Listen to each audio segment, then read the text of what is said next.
Assalamu alaikum students, it is science subject and the class 6 lecture number is 15 and the unit number is 3, page number is 32 and 33.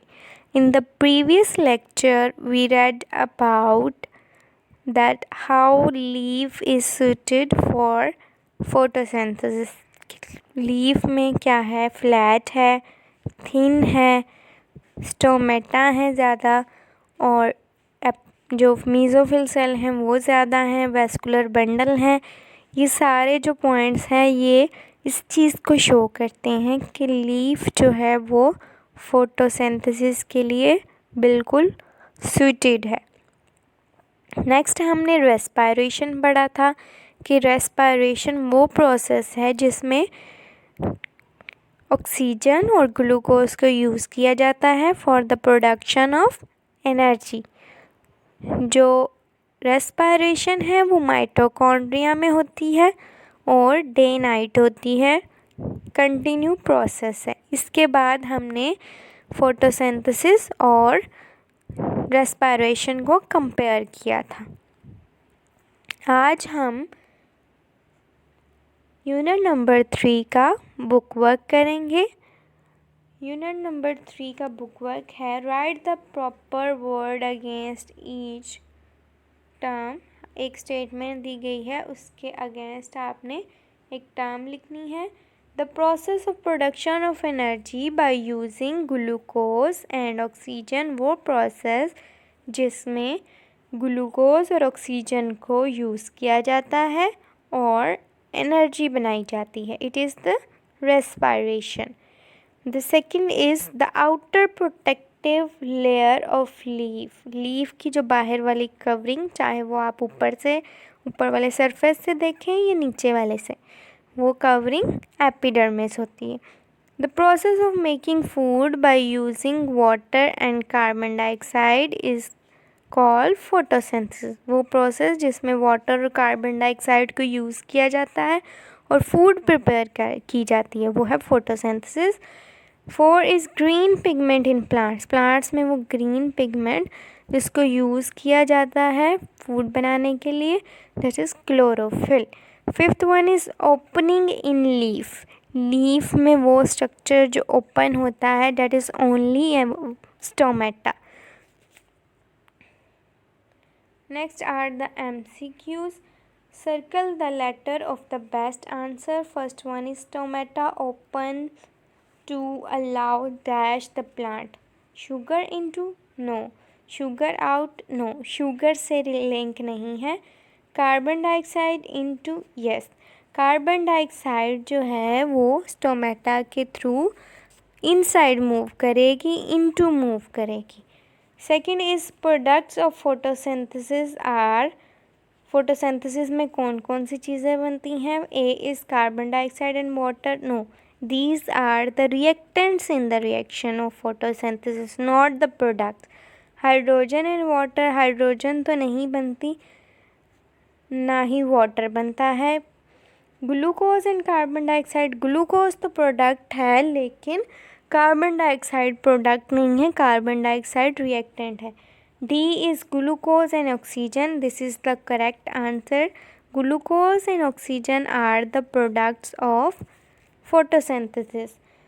Third one is how does chlorophyll help a plant. Chlorophyll का क्या role है, वो plant को कैसे help करता है?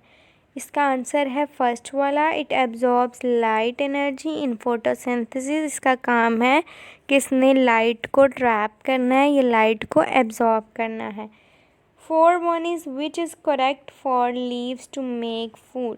कौन सी प्रॉपर्टी बताई गई है ऑप्शंस में जो फोटोसिंथेसिस से रिलेटेड है, फूड मेकिंग से रिलेटेड है? First one is flat surface, yes, this is included. Presence of large number of stomata, yes, this is also included. And the C is thick layer of mesophils. mesophil cells ज़्यादा होना भी photosynthesis यानी food making से related है। तो इसका है ABC, यानी तीनों ऑप्शन ही ठीक है।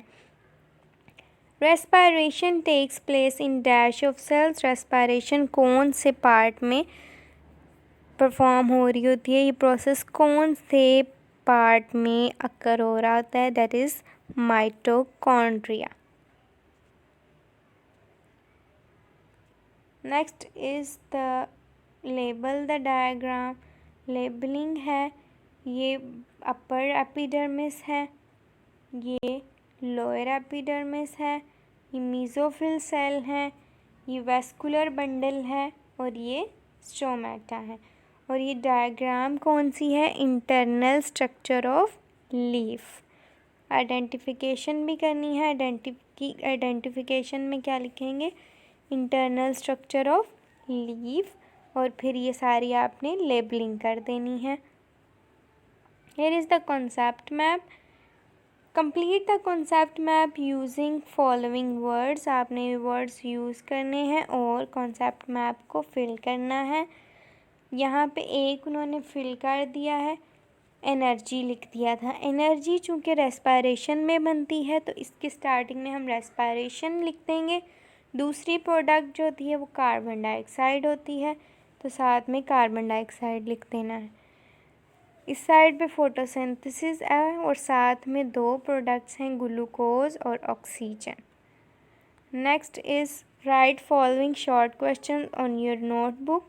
विच part of leaf is best compare to your skin.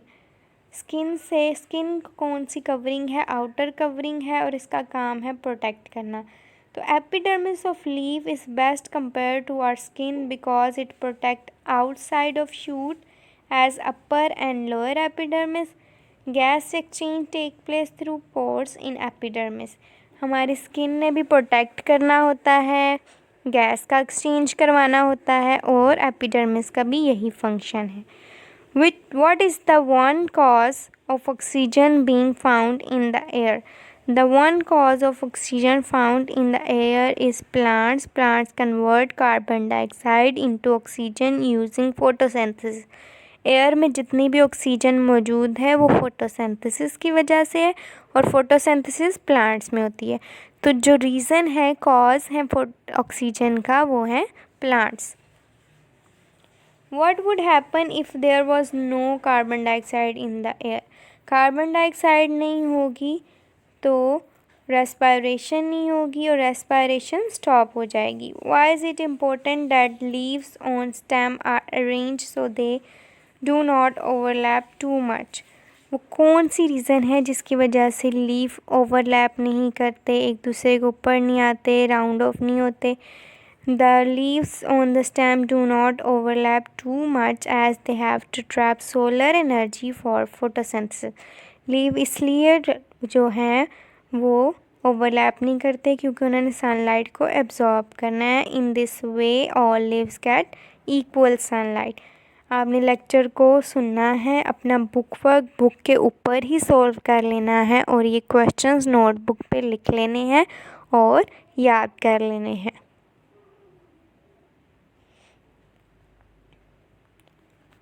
Short question जो हैं वो आपने नीट राइटिंग में नोटबुक पे लिखने हैं। शॉर्ट क्वेश्चन सारे कॉन्सेप्चुअल हैं, इसको आपने अच्छे से समझ लेना है। वो पार्ट जो स्किन से कंपेयर है वो है एपिडर्मिस। ऑक्सीजन का एयर में मौजूद होना किसकी वजह से है, प्लांट्स की वजह से, क्योंकि वो फोटोसिंथेसिस में ऑक्सीजन प्रिपेयर करते हैं।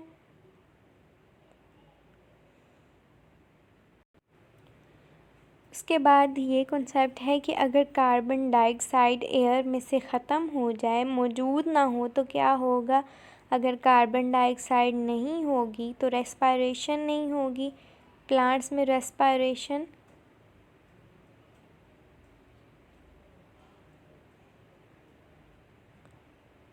रेस्पायरेशन नहीं होगी तो इससे क्या होगा कि प्लांट्स डेड हो जाएंगे।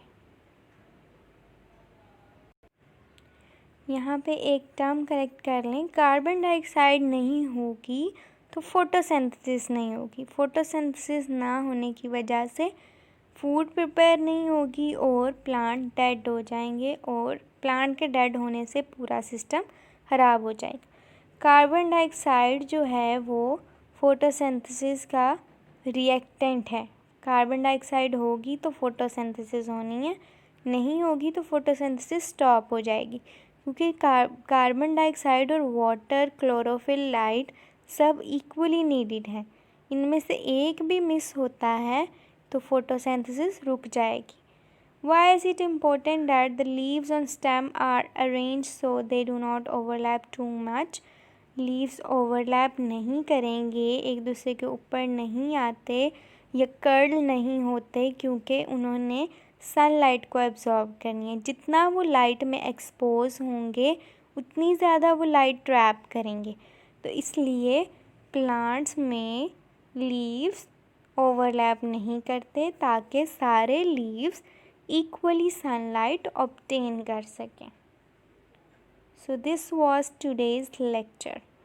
आपने लेक्चर को 2-3 मरतबा सुन लेना है और फिर याद भी कर लेना।